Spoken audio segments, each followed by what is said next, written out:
What a beautiful spring day. And as we walk together through these verses, these sentence structures got a little more complicated when we got to the Apostle Paul.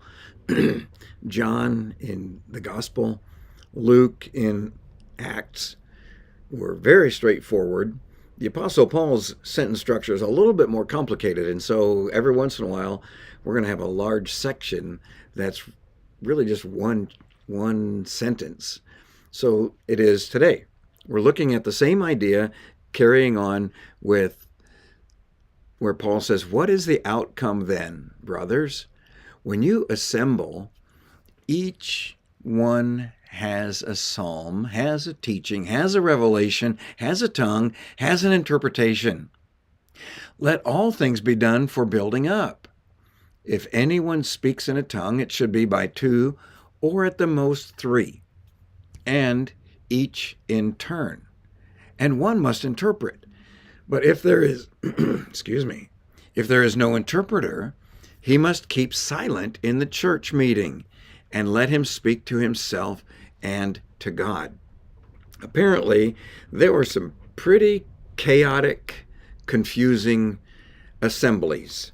When these believers would get together in Corinth, they'd be all talking over each other. One would be saying what they thought was important while someone else was saying what they thought was important. Speaking in tongues, prophesying, which is forth-telling the word. And Paul's saying, hey, everything needs to be done in order with the intent of building up the church, not showing off your gifts. And that's really where he's going. And today we have the same issue with some gatherings. But on the other hand, it seems as if we may have thrown the baby out with the bathwater.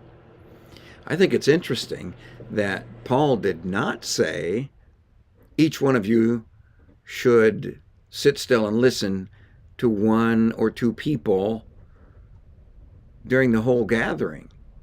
He said, when you gather together, each one of you brings something. Like that's a good thing. In our church gatherings, traditionally, maybe the music leader, whoever leads the communion thought, that meditation time, and the preacher. Those are the only three people that really bring anything to the gathering. But in the Corinthian church, as in many other churches, I'm convinced, everybody brought something. The problem here in Corinth was there was no discipline, there was no organization. It was just chaos and confusion. So today I want to encourage you to think about our church gatherings.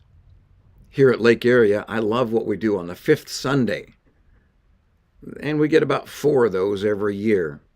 But the fifth Sundays are open mic Sundays, where anybody and everybody that has something for the good of the church gets to share. But it's one at a time. And there's no speaking in tongues where no one can interpret. There's not been any doctrinal issue. That's all usually my concern. Somebody going to say something that we need to fix without hurting anybody's feelings. So I want to encourage you with the idea that when you gather with the church, whether it's in the more formal worship setting or in the entryway or in the hallway, bring something with you on Sunday morning to share with someone else or to share with the whole church. Bring something with you to share in a conversation or to share to the whole assembly. But plan to bring something with you. We've fallen into a tradition in many of our churches where I don't plan to bring anything. I plan to get something. So let's deal with that. Work through the week to read scripture, to watch what God is doing, and bring a word of encouragement, a word of comfort, a word of instruction to the church family. You might share it with just one person in a conversation, or you might share it with the whole church. But bring something so that someone else can be built up. God bless you. He loves you. And we love you too.